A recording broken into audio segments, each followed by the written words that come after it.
Bien, pues a partir de ahora tenemos un buen rato para disfrutar de una mesa redonda en la que os explico. Vamos a participar los tres conferenciantes y yo, Miguel Jara, como moderador.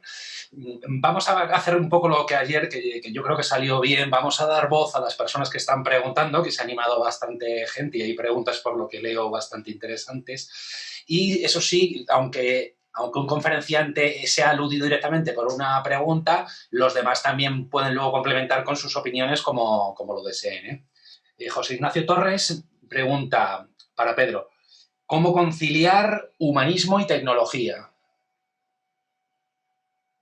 Pues ese es mi eterno dilema diario, porque yo, yo coexisto con muchos compañeros también con mis mismas inquietudes y yo me di cuenta que, por ejemplo, muchas veces tengo mucha afinidad por lo académico, la tecnología, y si me descuido, me alejo, siento que me alejo y que me vuelvo como, no más frío, sino más alienado de la parte más de la conciencia, y eso a mí me supone un problema.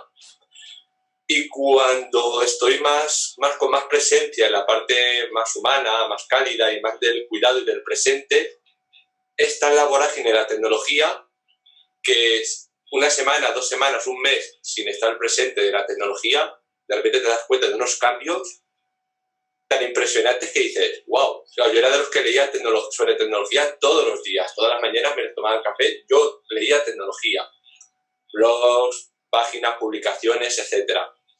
Ahora eso lo sigo teniendo porque es una afinidad, pero es una cosa que me cuesta. Entonces intento vivir con presencia, pero por ejemplo, el tema WhatsApp.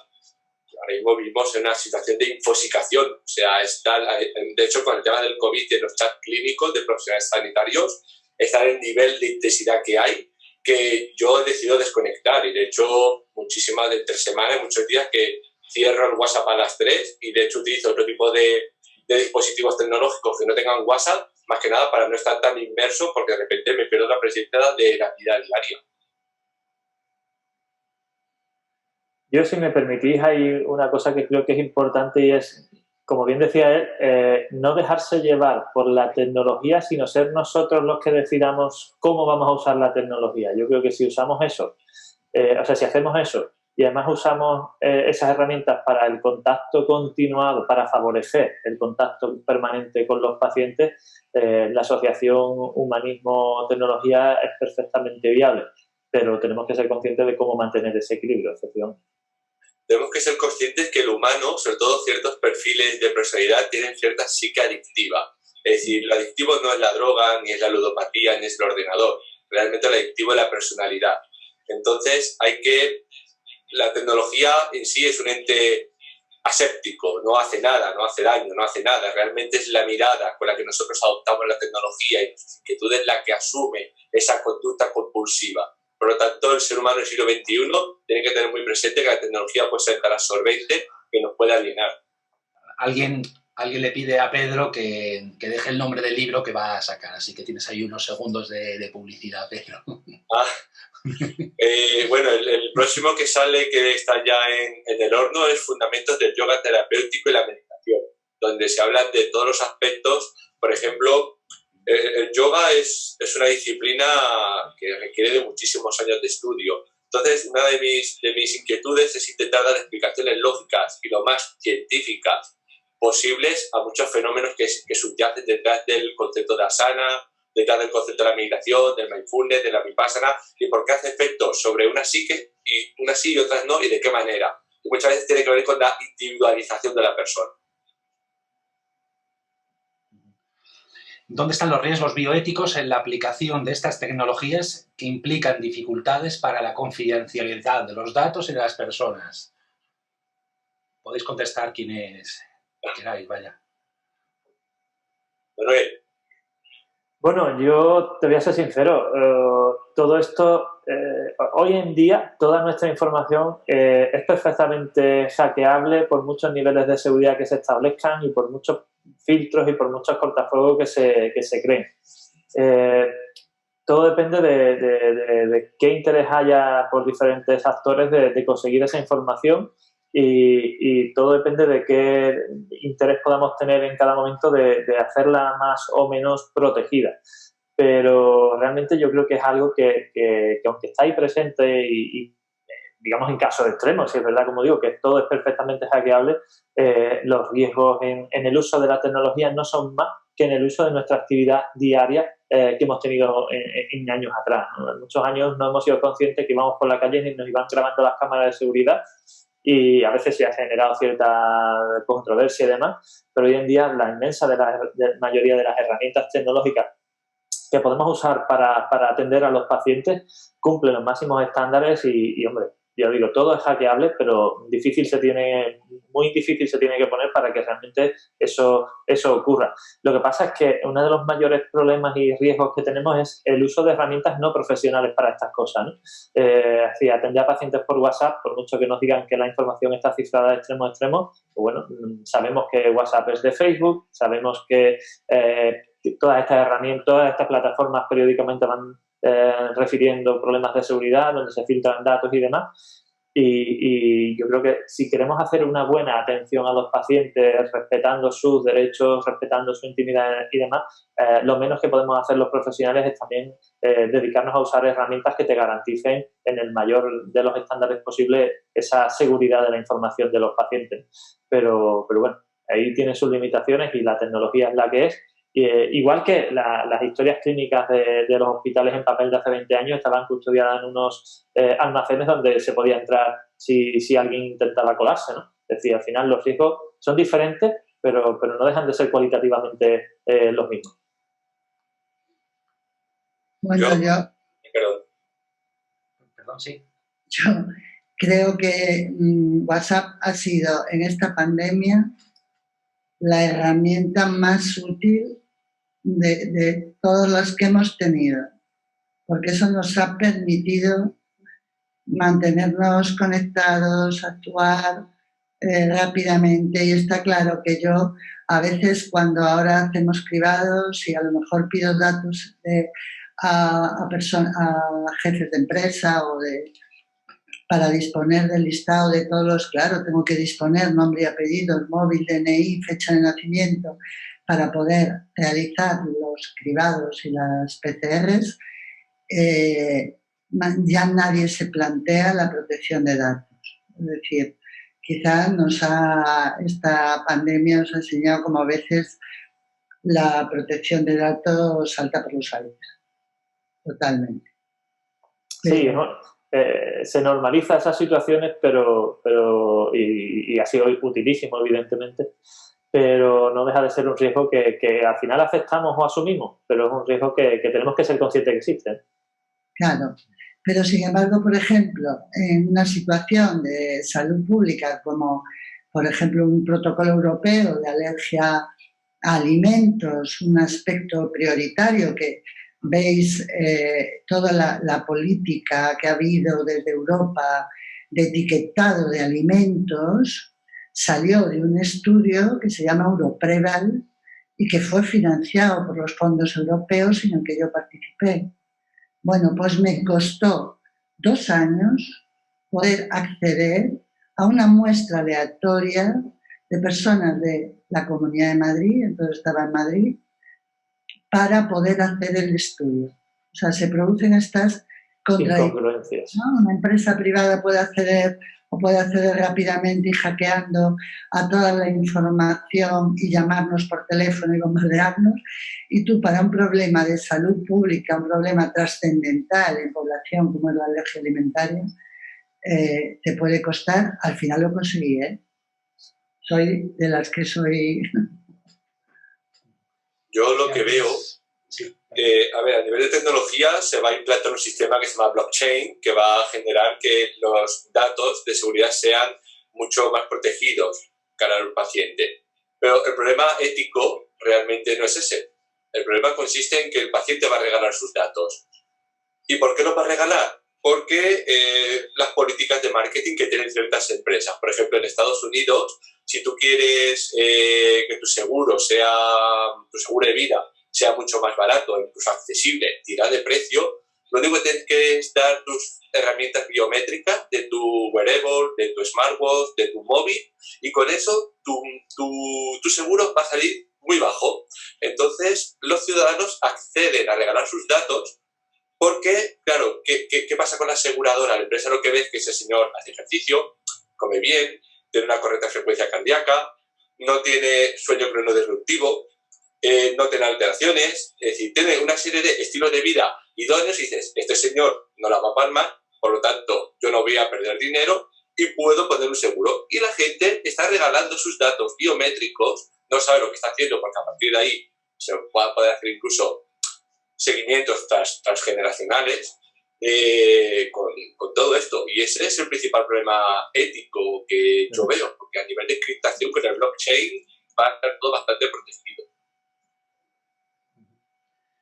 Hay un debate que subyace a todo esto y que hay muchos autores críticos que dicen que a cuanta más tecnología, y nos fascina a todos la tecnología, ¿no? Pero dicen que cuanto más tecnología parece ser que menos libres somos. Yo creo que es un debate real ese. ¿Qué opináis vosotros? Menos libres y por lo tanto, si no tenemos libertad, pues poca salud podemos disfrutar. La tecnología nos ayuda muchísimo, lo habéis documentado y lo estáis impulsando, este movimiento de mezcla entre lo mejor de la medicina y lo mejor de la tecnología, pero no nos resta libertad también a la larga. Empezamos a ver movimientos raros, ¿no?, en las grandes tecnológicas. Bueno, perdona si empiezo yo, pero creo que al final todo esto es un equilibrio de riesgo-beneficio, ¿no? Es verdad que eso puede ocurrir, nos puede limitar en algunos aspectos, pero las opciones que nos da desde otro punto de vista están amplia y en algunos casos me arriesgaría a decir tan ilimitada que hay que valorar si estamos dispuestos a perder algo de esa libertad respecto a las opciones que te plantean. Nosotros, por ejemplo, en nuestro centro usamos Google Drive como herramienta de almacenamiento de nuestra información y demás, nuestros protocolos y demás. Google Drive de vez en cuando falla, se cae, supone un riesgo, pero las opciones que te permite a nivel de funcionamiento, de simplicidad, de compartir información y demás, pues evidentemente tiene su punto a favor. Y muchas veces, o hay compañeros me preguntan, bueno, ¿no te preocupa que puedan tener acceso a los datos y demás? En fin, como no va a estar en mi mano y probablemente ni siquiera en la de los gobiernos poder limitar ese tipo de actuaciones, en fin, si pueden acceder a mis datos, lo van a hacer, consienta yo o no, o mejor dicho, si quieren acceder, lo van a hacer, consienta yo o no. Evidentemente no lo voy a consentir de forma voluntaria, pero es un riesgo que puedo asumir respecto al beneficio que eso me supone, ¿no? Pero sí es verdad que, por ejemplo, lo que decía Pedro, la falta de conciencia de lo que un paciente puede hacer aportando sus datos y no sabiendo el riesgo que eso supone, porque claro, los datos te pueden suponer un beneficio en tu situación en relación a un seguro o un perjuicio. Hace años ya descubrieron y detectaron intentos de compañías de seguros americanas, yo que me dedico al neurodesarrollo en los niños, ¿no? Y que intentaban buscar problemas de déficit de atención o de hiperactividad en adultos, que también existe el TDAH en adultos, para valorar en función de ese riesgo el importe de los seguros de vehículos de motor, ¿no?, de conducción. Entonces, claro, el riesgo de ese tipo de situaciones está ahí y tenemos que ser conscientes que toda esa información nos puede generar consecuencias si no tenemos después, o sea, si no tenemos cuidado, ¿no? Y ya no solo a nosotros, sino a nuestro entorno, porque igual que aportamos esa información biométrica, también se puede aportar información de resultados de estudios genéticos con los riesgos que eso puede suponer a nivel de futuro. Fijaros qué interesante, coincido totalmente con Manuel, que la tecnología nos puede permitir, la forma en que nosotros tenemos de pulsar el teclado virtual puede tener la capacidad de llevar a cabo diagnósticos preventivos de enfermedades neurodegenerativas.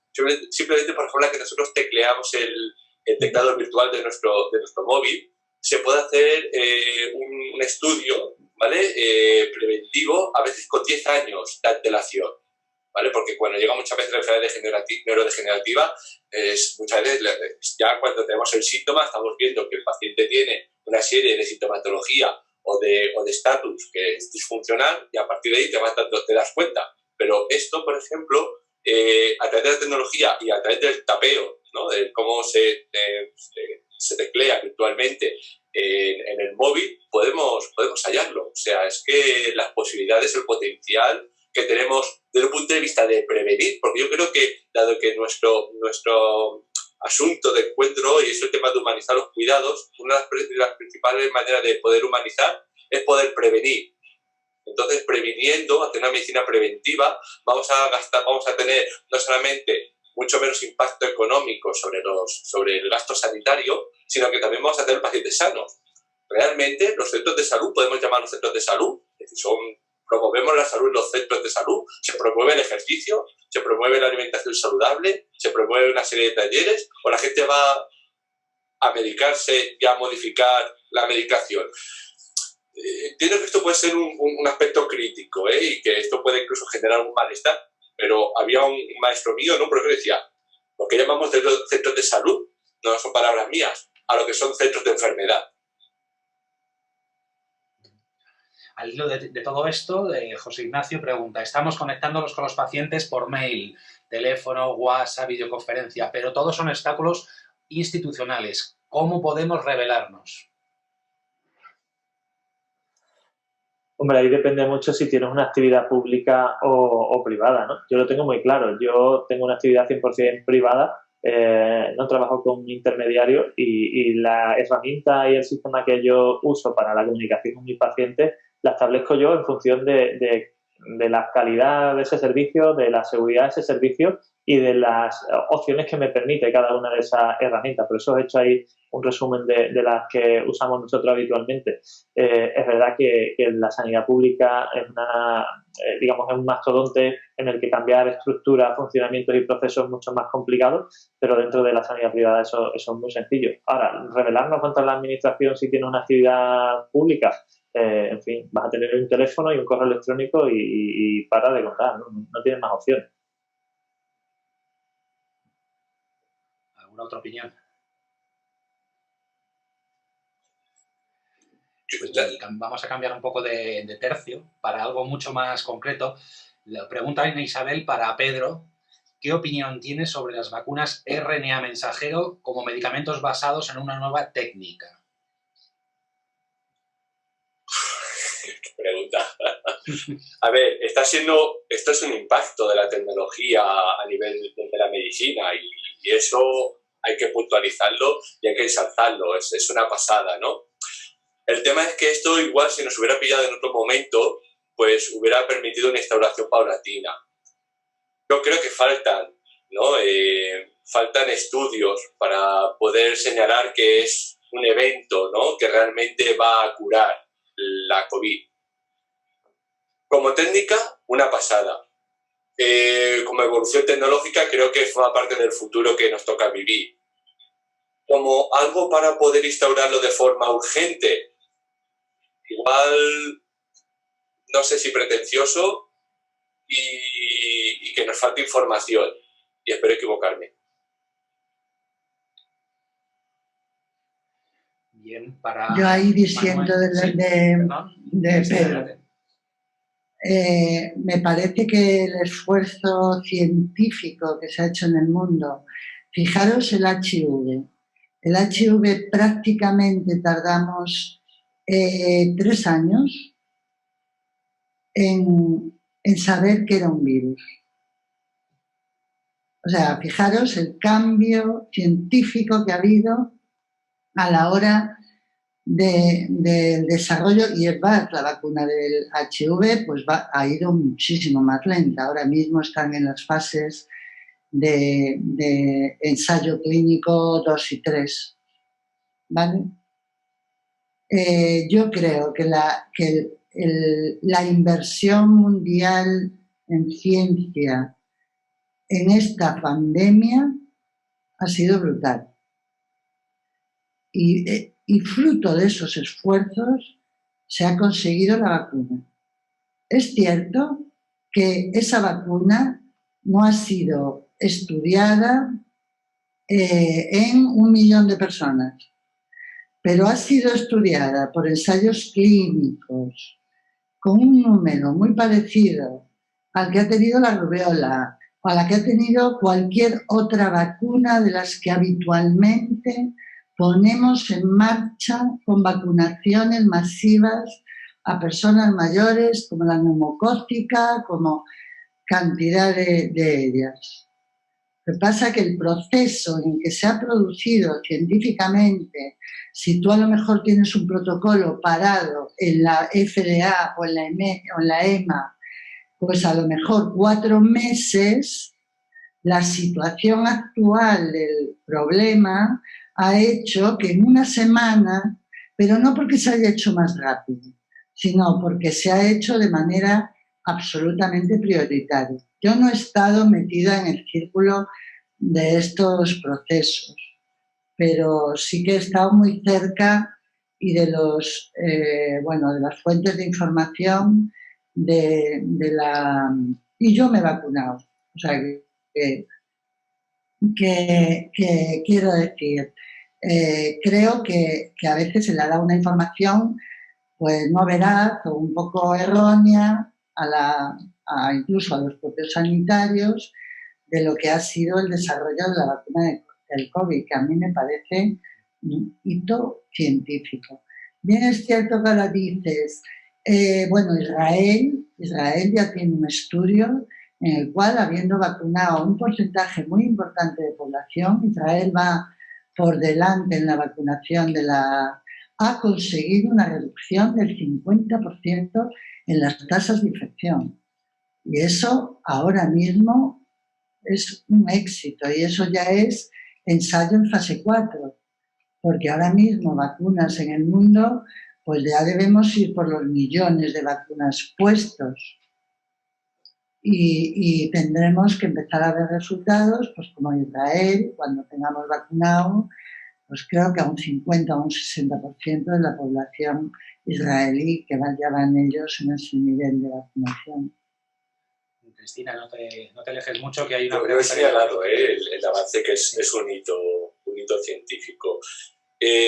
Cristina, una pregunta. ¿No te genera ninguna duda sobre la efectividad? Es decir, claro, la pregunta era sobre qué nos parece. Como tecnología es una pasada. Los avances y el impacto que hemos tenido como científicos a nivel mundial planetario es loable. El tema es, ¿realmente va a tener efectividad o eficacia?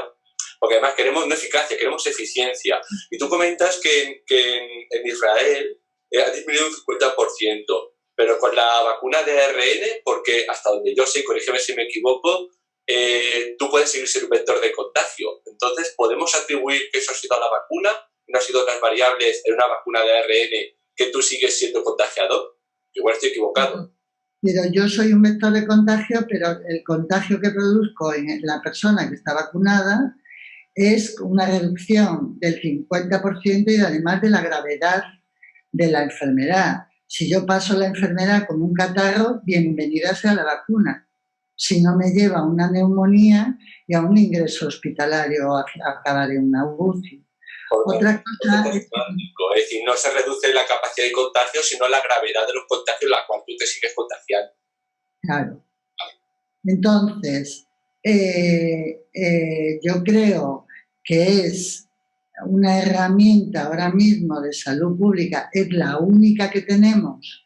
Está claro que no puede no ser la mejor y veremos con el tiempo si aparecen vacunas que pueden ser, que además nos pueden evitar el ser potenciales contagiadores. Pero ahora mismo esto es una situación gravísima y a la que vamos con la tercera ola puede ser fatídica. Con lo cual, ahora mismo cualquier herramienta que sea capaz de reducir la velocidad de propagación del virus y la gravedad de los cuadros, el coste hoy por hoy de una neumonía en UCI o de un ingreso hospitalario de un COVID, es que no me cabe ninguna duda, aunque sea un poco atrevido a nivel científico, de que la eficiencia está demostrada. ¿Vale? Sí, además hay que añadir, hay un dato que todavía es prematuro, pero las secuelas post-COVID que se están dando son importantes y deberíamos conocer más adelante, porque ahora mismo no es el momento, si además al estar vacunado que cojas COVID, las consecuencias y las secuelas son menores o incluso no hay secuelas. Este es un dato que todavía es prematuro. En ese sentido también, es decir, que esto hay mucho que profundizar. Pero pensar eso, que es un virus y una enfermedad que se ha originado hace un año. Y en un año todo lo que hemos avanzado científicamente sobre ello.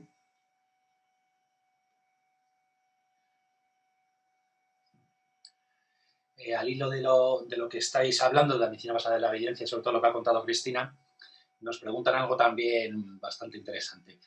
¿Piensa que, como dice Jan Nodis, la medicina basada en la evidencia ha sido secuestrada? ¿De quién podemos fiarnos después de que Peter Gotze haya sido despedido de la Cochrane? Parece que, salvo British Medical Journal, el resto de revistas generales de medicina interna han perdido confiabilidad. ¿Hay quizás una transformación de la MBE en una religión cuyos sacerdotes son la industria? Nos preguntan. Bueno, yo creo que siempre hay una moda en cuanto a la semántica, ¿no? La semántica de los años del siglo pasado, ha sido la medicina, como fue antes la evaluación de resultados en salud, que también fue una época en la cual ese término se utilizó mucho. Luego fue la medicina basada en la evidencia y ahora está de moda los datos de vida real.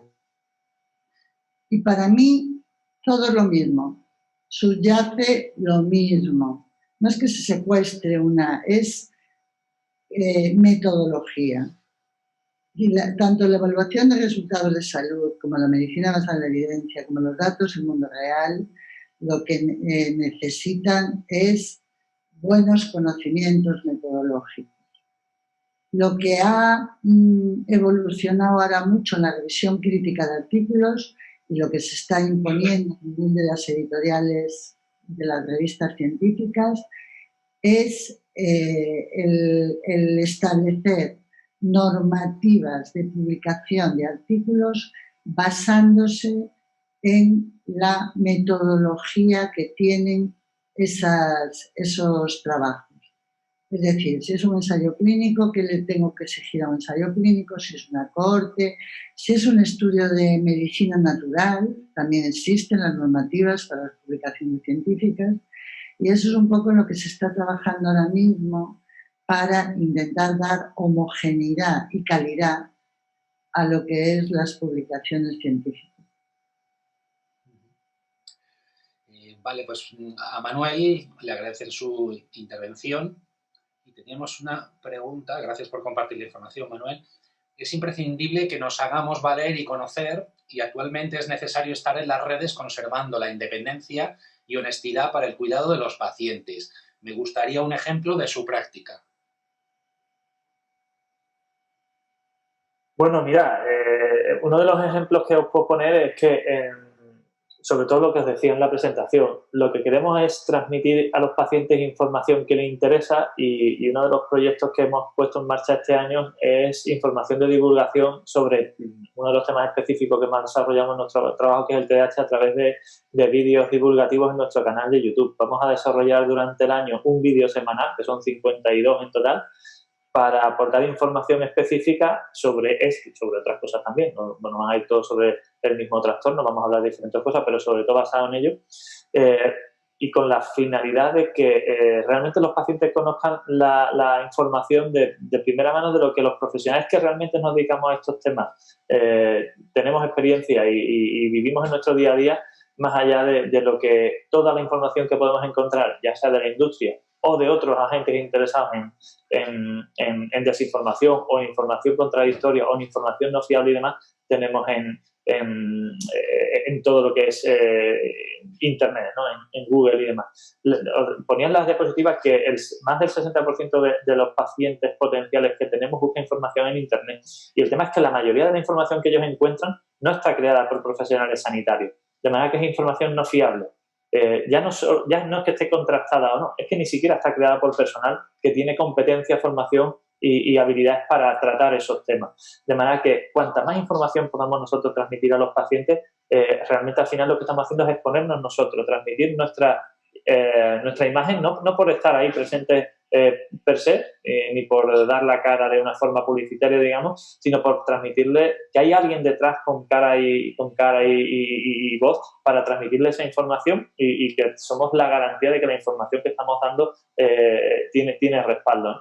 Igual que eso, pues tenemos actividades periódicas en redes sociales, hacemos comunicación frecuente y, como os decía, igual que os he presentado en la presentación las guías para profesionales sanitarios sobre calidad de vida, herramientas digitales y demás, en nuestra web en neuropediatra.es tenemos guías gratuitas para padres para informarles sobre cuáles son las causas principales de los problemas de aprendizaje, de conducta, de desarrollo en niños y adolescentes y que puedan tener información sobre cómo detectarlo precozmente, sobre cómo intervenir de forma adecuada, sobre dónde buscar ayuda y cómo hacerlo en el momento adecuado, de manera que al final todas esas herramientas desde diferentes puntos de vista, igual que comunicaciones en medios de comunicación, pues hacemos mucha divulgación desde ese punto de vista, siempre con el mismo objetivo, estar presentes para que cuando los pacientes tengan una necesidad sobre un tema concreto que nosotros trabajamos, que ellos necesitan solucionar, pues tengan esa información disponible y si confían en nosotros, pues podamos ser nosotros los profesionales que les ayudemos. Pero si quieren otros, que lo busquen y que lo contacten,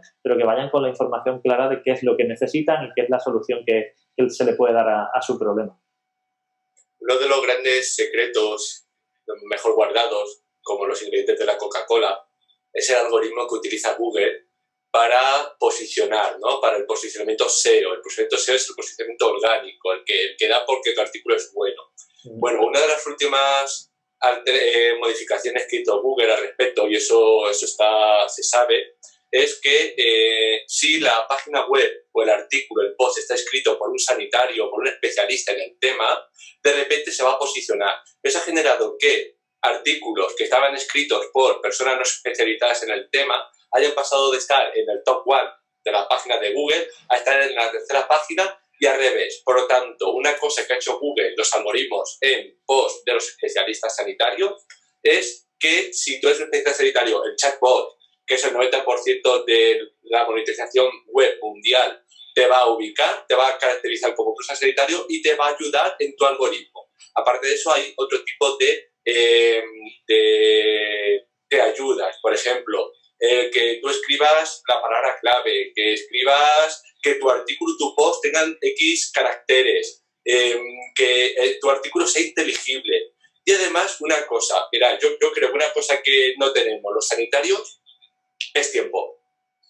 Si algún sanitario tiene tiempo, por favor que me lo diga, que yo le pago, que me diga el secreto de cómo tener tiempo. No tenemos tiempo. Y sí que es verdad que los influencers están ahí y tenemos que, de alguna manera, una cosa que es cogernos de la mano de ellos, ¿vale? Porque de alguna manera también el mensaje que vamos a dar va a ser más coherente y nos van a catapultar a ser conocidos y además que su mensaje sea más coherente y también sean de alguna manera colaboradores nuestros o nosotros colaboradores de ellos. Tiene que haber una sinergia, porque sí que ahora que tiempo no tenemos, yo creo que me manejo aceptablemente en tecnología y es que si me tengo que poner a grabar un vídeo, a maquetarlo y además yo lo hago todo con mi móvil, yo tengo unos programas en el móvil con Canvas y ¿qué más utilizo por ahí? InShot y alguna cosa más, hago auténticas maravillas, pero de repente ha pasado una hora y ya no es la hora que tú tardas en hacerlo, sino que luego tardas 1 hora y media, 2 horas en posicionarlo. Tienes que monitorizarlo todo desde la web, pero luego tienes que distribuirlo a todos los sitios. Y como tienes que utilizar todo ese tiempo en ubicarlo, al final se te han pasado 2 o 3 horas para un post. Y dices, usted, esas 2 o 3 horas yo podría haber estado con mis hijos, podría estar trabajando, con la tesis doctoral, pasando consulta. Llega un momento que te agotas. Por lo tanto, esto está bien, pero yo creo que tenemos que buscar coadyuvantes. Llevas toda la razón, pero sí es verdad que cuando tienes una sistemática estructurada y organizada y las herramientas aprovechas las opciones que te dan para automatizar muchos aspectos, la cosa funciona bastante mejor. Y evidentemente si cuentas con un equipo que puede hacer muchas de esas cosas, pues también. Yo, para que te hagas una idea, para grabar los 52 vídeos estos que vamos a hacer, vamos a dedicar 4 días. 4 días, 1 por trimestre. Sí, tengo que grabar, tengo que preparar los textos, pero en 4 días tengo vídeos para todo un año. En fin, y además eso te puede sacar el texto, te puede sacar el audio. Todo depende de cómo organices eso y es verdad que requiere tiempo, pero más que tiempo requiere una serie de conocimientos, de habilidades y demás para poder desarrollarlo que te permitan hacerlo de una forma razonablemente rápida. Y en base a lo que decías tú, que es muy importante el tema del SEO, del posicionamiento orgánico, para que os hagáis una idea, la gente solo mira la primera, segunda o tercera línea que te aparece en Google. Cuando tú, es decir, es muy raro que haya gente que vaya buscando la segunda página de Google. Yo soy muy friki y lo hago de vez en cuando busco, pero no es nada habitual. De hecho, una de las cosas más importantes es eso, aparecer en la primera página de Google. Y ya te digo, hay una serie de recomendaciones y demás. Todo esto del SEO puede ser bastante complicado, pero con unas estrategias muy básicas, con unos conocimientos bastante sencillos, se puede conseguir muy buenos resultados. Hoy en día, si tú pones en Google retraso madurativo, os invito a que lo hagáis, veréis que lo primero que sale puede variar según el día, pero las dos primeras entradas son artículos de mi página web sobre retraso madurativo. De manera que, evidentemente, todo el que busque retraso madurativo y te localiza a ti en las 2 o 3 primeras posiciones de Google, la probabilidad de que pinche, entre y te lea, y encima si el contenido que le das le interesa, le resulta interesante, pues evidentemente eso es lo que tenemos que conseguir, entre comillas, ser, entre comillas digo, influencer, pero unos influencers que no sean en plan, como decía la presentación, ¿no? El hombre anuncio que está aquí vendiendo todos los días la moto a todo el mundo, sino que dé información que a Google le interese, porque Google detecta que para tu potencial lector, en este caso paciente, también es interesante. Bueno, mirad, vamos a dar un paso a Antoni Sitges, que se ha tenido que retirar, pero nos ha dejado un comentario así punzante, como son los párrafos de sus libros. Lo primero nos dice: magnífica perspectiva sobre la medicina basada en la evidencia, Cristina. Creo que resaltar el aspecto crítico, entre comillas, de la MBE es uno de sus puntos más fuertes, ¿no? Y luego nos hace un comentario un pelín largo, lo voy a leer despacio, porque lo que pide es un poco que haya un poco de debate después, ¿no? Y luego, ya si os parece, vamos a intentar buscar otros temas más allá de la tecnología, que quizá estemos hablando mucho sobre tecnología, pero bueno, sentidos libres de opinar. Bien, dice Sitges: tengo que dejaros en breve. Creí que íbamos a hablar de humanismo médico y hemos acabado escuchando discursos tecnodelirantes. Pensad que la nueva medicina humanizante, entre comillas, se sostendrá en las redes, y el 5G es dar la razón a Cambridge Analytica y a la desinformación de los influencers. Solo en el mes de abril, Facebook constató 480 millones de visitas a webs desinformativas sobre la COVID. La tecnología, ya voy acabando, y la nueva tecnocracia tienen una agenda propia que cada vez se aleja más de las necesidades reales de la ciudadanía. El debate está abierto, punto, y se despide Antonio Sitges. Sí, bueno, yo he leído el comentario y le he respondido personalmente, y un poco por lo de tecnodelirante, que imagino que va por mí. Tenemos que pensar que más allá de la salud también hay ingenieros, hay doctores en bioingeniería, y que hay muchísima publicación y muchísima evidencia al respecto. Descartar los avances en tecnología hechos por compañeros especialistas en su propio campo de trabajo es no estar atento a lo que es la actualidad. Esto tardará más o tardará menos, pero esto se va a instaurar. De tecnodelirante yo creo que tengo poco. Creo que soy una persona con la cabeza bien asentada y bastante crítico además con lo que leo, porque me ubico entre dos mundos. Entonces, que hay una serie de mercadotecnia y que hay una serie de intereses industriales, por supuesto, es que no es una ONG, nadie ha dicho que esto lo vayan a hacer de forma gratuita. De hecho, la culpa la tiene el sistema. Si el sistema de gobierno de cada país invirtiera más en I+D+I, invirtiera más en investigación y desarrollo y no lo dejara tanto en manos de privadas, igual no deberíamos hablar de los intereses comerciales. Pero como no existe un interés por parte de los sistemas de gobierno en hacer todo esto, pues nos tenemos que comer con patatas. Son lentejas. Yo, si me permitís, sí, Manuel. Hay intereses en la industria, evidentemente, pero que nadie piense que si en alguna ocasión hay inversión de las administraciones públicas, tampoco va a ser interesada. No seamos ilusos con eso, ¿no? Y después, la medicina, es que no tiene nada, o sea, no hay ninguna incoherencia en la unión humanización médica y 5G, ni nuevas tecnologías. Es decir, yo te puedo garantizar que la satisfacción que tienen mis pacientes con un sistema de consulta en el que en el día a día me pueden escribir un mensaje y yo a lo largo del día se lo respondo, Es decir, mis pacientes pueden escribir los 365 días del año y yo le voy a responder los 365 días del año. Si hay algún sistema que permita más humanización de la medicina que ese, que es que el paciente pueda tener contacto conmigo permanente, lo que no significa que esté en mi casa, que esté durmiendo conmigo o que yo le vaya a responder cada minuto que hay en mi vida, pero que el paciente sepa que tiene ese acceso, entre comillas, limitado / ilimitado a solucionar sus necesidades, dudas, preguntas, problemas y demás, no os podéis imaginar la sensación de soporte y de trato humano que perciben en el día a día.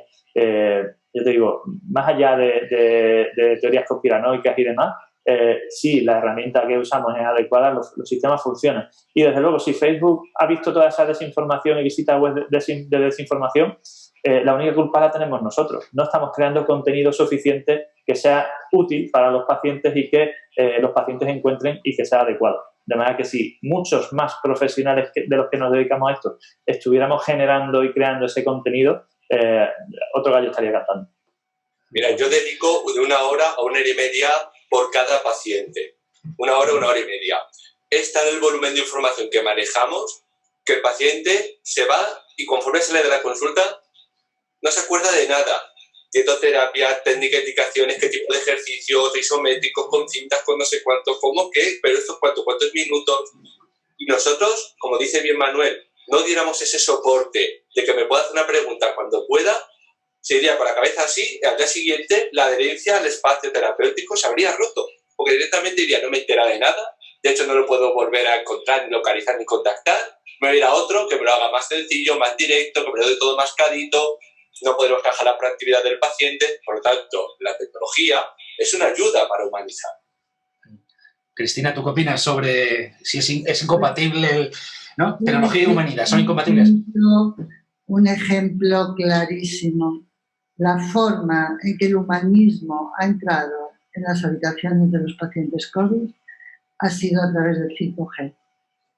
Es decir, la posibilidad de, a través de programas en los hospitales, de gente, a veces voluntarios, a veces profesionales sanitarios, que entran con tablet, normalmente después de la merienda, a las 5 de la tarde, para poner en contacto a los pacientes COVID con sus familias.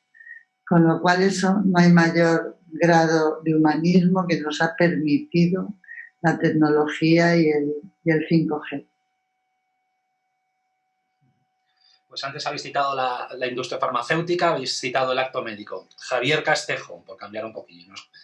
¿Cómo es posible sustraerse a la presión de la industria farmacéutica que deforma la finalidad del acto médico, invadiendo a través de la publicidad y la hipocondría social, bien definida por el primer entrevistado, Antonio Siches, y secuestra, a mi juicio, la relación médico-paciente? Eso da para otra conferencia. Eso va en general, para quien quiera, para quien se atreva. Esa te la resumo yo. Lo que hace que la industria nos secuestre es el desconocimiento metodológico de lo que te está contando la industria. Porque si tú tienes capacidad crítica para poder evaluar lo que te están intentando vender, eso es igual que la industria farmacéutica, que la industria del yogur o de lo que te sale por la tele. Entonces, eres capaz de discriminar lo que realmente puede ser más cierto o no, sabiendo que la verdad en ciencia, en biología, es muy complicada, porque los estudios no son nada fáciles. Pero podría hacer una pregunta. Si ahora yo pregunto a todos los asistentes, es ay, ahora me olvidé del nombre, esto que se toma para la menopausia, que se vende tanto como salvia. ¿Eh? ¿Salvia? No, salvia no. Ah, de fármaco, ¿te refieres? ¿Por qué sale tanto en la tele que se vende? Bueno, se me olvidó el nombre. Para la menopausia, que nos lo meten por todas las publicidades. Les dije yo un día a los alumnos, vamos a hacer un ejercicio, vamos a hacer un metaanálisis sobre los estudios científicos que avalan el uso de ese, que es un producto natural. Se utiliza mucho en China. El Dong Quai. ¿Eh? Dong Quai. No, pues no me acuerdo, perdonadme. Pues resulta que no hay ningún estudio que haya demostrado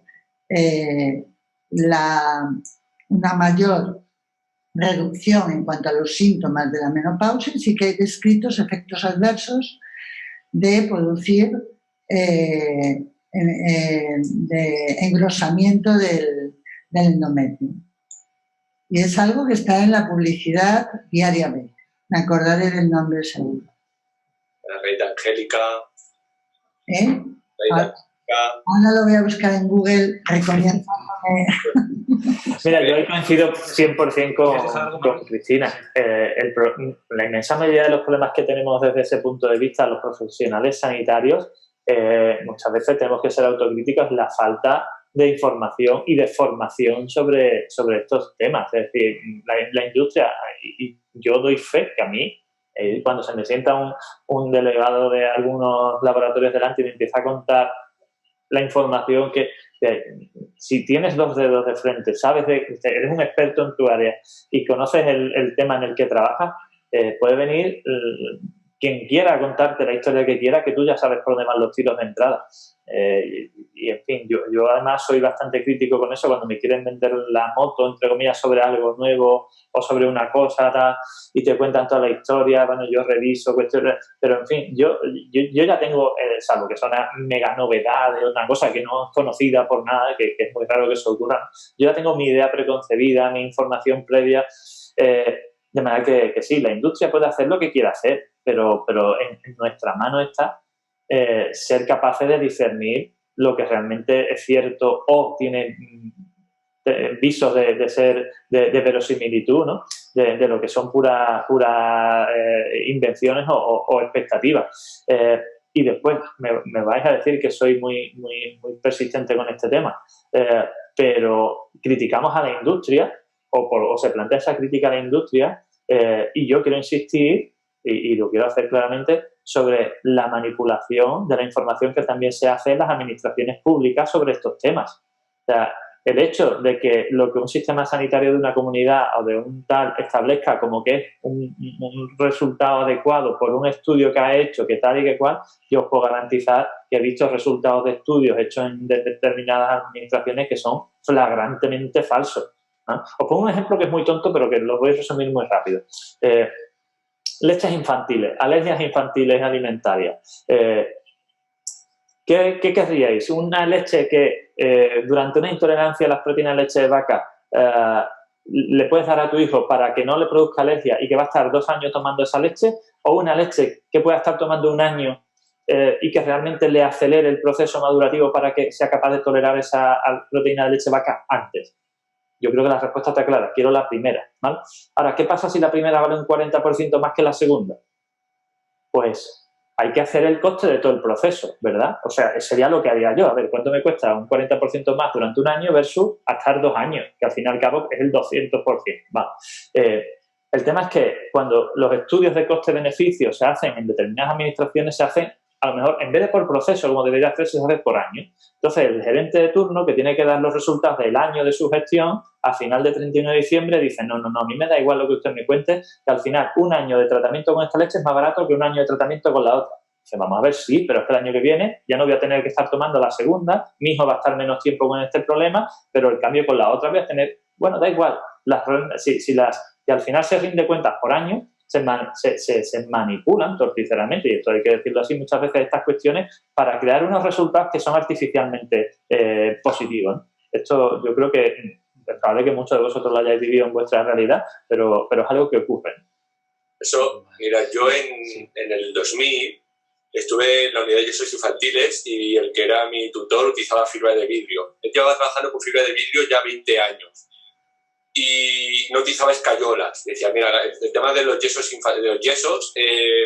precisa de mayor rehabilitación, no puedes lavarte con ellos, genera mayor microtrauma, no permite el micromovimiento del tejido miofacial. bueno, tiene una serie de desventajas. Eso os hablo de hace 20 años. La fibra de vidrio, bueno, por no entrar más, hay otro tipo de tecnología. ¿Por qué no se utiliza el fibra de vidrio y se sigue utilizando el yeso? Pues como dice Manuel, por precio, porque un yeso a gran escala, igual, me lo voy a inventar, puede costar 60 céntimos el rollo de yeso y cada férula de fibra de vidrio puede valer 4 euros. Pero te ahorras rehabilitación, te puedes duchar, calidad de vida, luego no va a precisar una serie de prácticas, pero no se ha instaurado. Esa tecnología consiste con nosotros desde hace, pues ya, 40, 50 años y seguimos utilizando los yesos infantiles, los yesos infantiles en adultos, pero que de hecho tienes que saber ponerlos muy bien porque si no puedes producir microtraumas o simplemente no van a ser efectivos. ¿Y por qué? Por esto. Por esto, pero no solo porque pueda ser más caro la fibra de vidrio, sino porque no se hace un análisis adecuado de los costes. Sí, a largo plazo no interesa porque a lo mejor el gestor o el gerente dentro de 2 o 3 años no va a estar y dice, yo lo que quiero es dejar las cuentas bien para mi periodo de gestión. Bueno, una cosa, se nos va acabando el tiempo, el debate está apasionado. Le estamos dando a todo el mundo, sí. Tenemos un montón además de propuestas y preguntas críticas, pero es que no va a dar tiempo para todo. Yo creo que os voy a pedir a cada uno de los tres unas conclusiones de esas de 30 segundos, como se dice en la tele, que luego nadie respeta, pues os dejo hasta 45 si queréis, pero unas conclusiones muy concretas sobre conciliación de la tecnología y humanidad, ¿vale? Empiezas tú, Manuel, que la tengo en frente ahora mismo. Estoy el primero. Yo, a riesgo de ser repetitivo, quiero insistir en, primero, los profesionales sanitarios tenemos que estar donde están los pacientes y donde están buscando la información, que es en Internet. No hace falta unos grandes conocimientos tecnológicos para tener una página web funcionando, para tener un blog funcionando, con unas estrategias adecuadas. Tampoco es especialmente costoso en tiempo, y es verdad que siempre vamos atareados, pero no es especialmente costoso en tiempo tener una estrategia de publicación de contenido. Y si tenemos en cuenta y tenemos una actividad privada, tenemos que tener en mente que esa estrategia nos puede permitir no solo hacer esta divulgación y humanización, sino atraer pacientes y al final mejorar nuestra rentabilidad, que también hay que tener eso en cuenta, aunque parece que en medicina hablar de dinero no gusta, pero eso es así. Y la unión de la medicina tradicional o humanista, o como le quieras llamar, pero la unión de los profesionales sanitarios con la tecnología permite dar una mejor atención a los pacientes en cantidad y en calidad, siempre que sepamos usarla de forma adecuada. Así que, chicos, hay que hacer la transformación digital en el mundo de la salud y si hay alguien que esté interesado en que le explique algunas herramientas y algunos procesos al respecto, pues que me contacte, que sea a su disposición. Muy bien. Cristina, por ejemplo. Ahora voy yo, es mi turno. Sí. 30 segundos para no sé, hacer es que no sé. A ver. Una conclusión en 3 líneas sobre cómo compaginar la tecnologización con el acto médico humano.